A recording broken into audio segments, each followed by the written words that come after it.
Salve minha gente, sejam bem-vindos a mais um Bíblia para Preguiçosos. Eu sou Eric Camacho e no vídeo de hoje nós daremos continuidade à leitura do livro do Eclesiástico. Se você está comigo, por favor, assista ao vídeo até o final, deixe o seu like e inscreva-se no canal. Vamos lá a partir do capítulo 23. Senhor, Pai soberano da minha vida, não me abandones ao capricho deles e por culpa deles não me deixes cair. Quem irá dar chicotadas em meus pensamentos e disciplinar a minha mente com a sabedoria, para que os meus erros não sejam poupados e as culpas deles não sejam toleradas? Dessa forma, aos meus erros não se multiplicarão e os meus pecados não se avolumarão. Não cairei diante dos meus adversários e o meu inimigo não se alegrará às minhas custas. Senhor, Pai e Deus da minha vida, não permitas que o meu olhar seja altivo. Afasta de mim os maus desejos. Que a sensualidade e a luxúria não me dominem. Não me entregues ao desejo vergonhoso. Deus não é cúmplice da nossa injustiça. Meus filhos, escutem como disciplinar a boca. Quem assim fizer nunca será surpreendido. O pecador será apanhado por seus próprios lábios, e o maldizente e o orgulhoso tropeçarão neles. Não se acostume a fazer juramentos, nem se habitue a repetir o nome santo. O escravo está sempre sob controle e não escapa de ficar marcado pelos golpes. O mesmo acontece com quem jura e repete o nome de Deus por qualquer coisa. Nunca ficará livre de pecar. O homem que vive fazendo juramento acaba cometendo muitos pecados, e o chicote não se afastará da sua casa. Se ele erra, cai em pecado. Se não cumpre o juramento, peca 2 vezes. Se jura em falso, não será perdoado, e sua casa ficará cheia de desgraças. A palavra mortífera. Há um modo de falar que é comparável à morte, e que não deveria ser encontrado entre os descendentes de Jacó. Os homens fiéis ficam longe de tais coisas, e assim não se afundam em pecados. Não se acostume a dizer vulgaridades grosseiras, pois nelas há sempre motivo de pecado. Lembre-se de seu pai e sua mãe quando você se sentar entre os grandes. Não esqueça seus pais. Quando estiver diante dos grandes, você se tornará tão imbecil no seu comportamento que desejaria não ter nascido e amaldiçoado o seu próprio nascimento. O homem acostumado à linguagem inconveniente ficará incorrigível até o fim da vida. O perigo do adultério. Há 2 espécies de coisas que multiplicam os pecados e uma terceira que provoca a ira. A paixão que arde como fogo aceso e que não se apaga enquanto não se acostumar. O homem entregue à sensualidade que não cessa enquanto o fogo não o devorar. O homem sensual, para o qual todo alimento é doce e não se satisfaz enquanto não morrer. O homem que trai o leito matrimonial, dizendo: quem me vê? As trevas me envolvem e as paredes me escondem. Ninguém me vê. O que tenho a temer? O Altíssimo não se lembrará dos meus pecados. Ele só tem medo do que os homens veem, e não sabe que os olhos do Senhor são 1000 vezes mais luminosos que o sol, porque veem todos os caminhos dos homens e penetram os lugares mais escondidos. Deus conhecia as coisas, ainda antes de criar o universo, e o mesmo acontece depois que as criou. Tal homem será castigado na praça da cidade e será preso onde não espera. O mesmo acontece com a mulher que abandona o marido e gera um herdeiro com outro homem.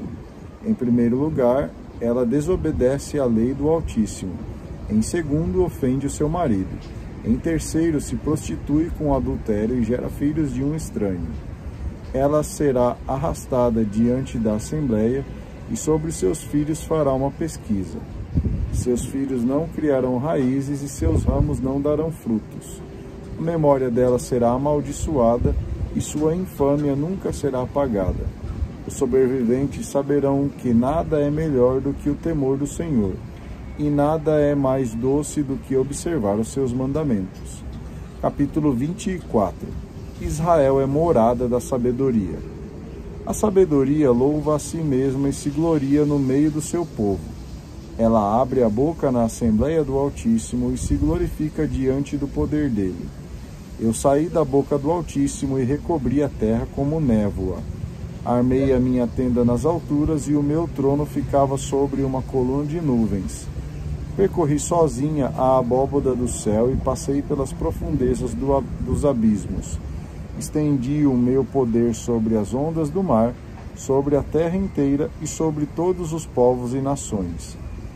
Em todos eles procurei um lugar para repousar e uma propriedade onde pudesse me estabelecer. Então o Criador do universo me deu uma ordem.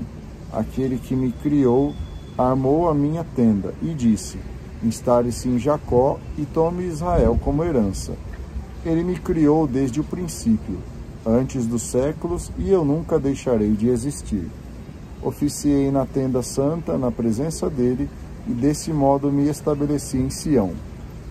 Ele me fez habitar na cidade amada, e em Jerusalém exerço o meu poder. Coloquei raízes no meio de um povo glorioso, na porção do Senhor, seu patrimônio. Cresci como cedro no Líbano e como cipreste nos montes de Hermon. Cresci como palmeira de Engade e como roseira em Jericó. Cresci como oliveira majestosa na planície e fiquei alta como plátano. Espalhei o meu perfume como canela, bálsamo e mirra escolhida, como gálbano, ônix, estoraque e vapor de incenso na tenda. Estendi os meus ramos como terebinto, e a minha ramagem é bela e frondosa. Como videira produzi brotos graciosos, e as minhas flores e frutos são belos e abundantes. Venham a mim, vocês todos que me desejam, e fiquem saciados com os meus frutos. Pensar em mim é mais doce que o mel, e possuir-me é mais doce que o favo de mel. Os que se alimentam de mim terão ainda mais fome, e os que bebem de mim terão ainda mais sede. Quem me obedece não ficará envergonhado, e os que trabalham comigo não pecarão. A sabedoria é lei. Tudo isso é o livro da aliança do Deus Altíssimo, a lei que Moisés nos deu como herança para as comunidades de Jacó. A lei transborda de sabedoria como o Fison e como o rio Tigre, no tempo dos primeiros frutos. Ela inunda de inteligência como o rio Eufrates e como o rio Jordão nos dias da colheita. Ela espalha instrução como o rio Nilo, como o Geom no tempo da vindima. O primeiro homem não esgota o conhecimento dela, e o último também não conseguirá investigá-la completamente. De fato, o pensamento dela é maior do que o mar, e o seu conselho é maior do que o oceano. Eu sou como o canal de um rio, um curso d'água que rega o paraíso. Eu disse: vou regar meu jardim e empapar os meus canteiros. Mas o meu canal se tornou um rio e o meu rio se transformou em mar. Farei que a minha instrução resplandeça como a aurora, para que ilumine os lugares mais distantes. Derramarei o ensinamento como profecia e o transmitirei para as gerações futuras. Vejam, não trabalhei apenas para mim, mas para todos os que procuram a sabedoria.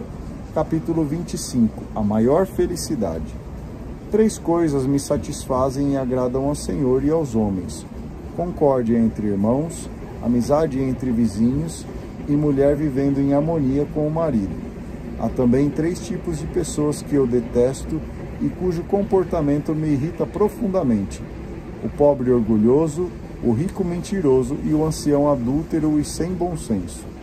Se você não acumulou na juventude como poderia encontrar alguma coisa na velhice, como é belo para os cabelos brancos saber julgar, e para os anciãos saber dar conselhos. Como fica bem a sabedoria para os anciãos e o discernimento sábio para as pessoas honradas. A coroa dos anciãos é uma grande experiência, e o orgulho deles é temer ao Senhor. Há 9 coisas que no meu íntimo considero felizes, e a 10ª eu proclamo com a minha boca. O homem que se alegra com seus filhos, aquele que vive para ver a ruína dos inimigos, feliz aquele que vive com mulher de bom senso, aquele que não faz trabalhar juntos o boi e o burro, aquele que não peca por palavra, aquele que não serve um patrão indigno, feliz aquele que encontrou a prudência e aquele que fala para quem escuta. Como é grande aquele que encontrou a sabedoria, mas ninguém ultrapassa aquele que teme ao Senhor. O temor do Senhor ultrapassa tudo, e a quem será comparado aquele que o possui? Mulher, anjo ou demônio? Nenhuma ferida é como a do coração, maldade nenhuma é como a da mulher. Nenhuma desgraça é como a causada pelos adversários, e nenhuma vingança é como a dos inimigos. Não há veneno pior do que o veneno da serpente, nem ira pior do que a do inimigo. Prefiro morar com um leão ou dragão a morar com mulher maldosa. A maldade da mulher muda toda a sua fisionomia, e o seu rosto fica tenebroso como o de um urso.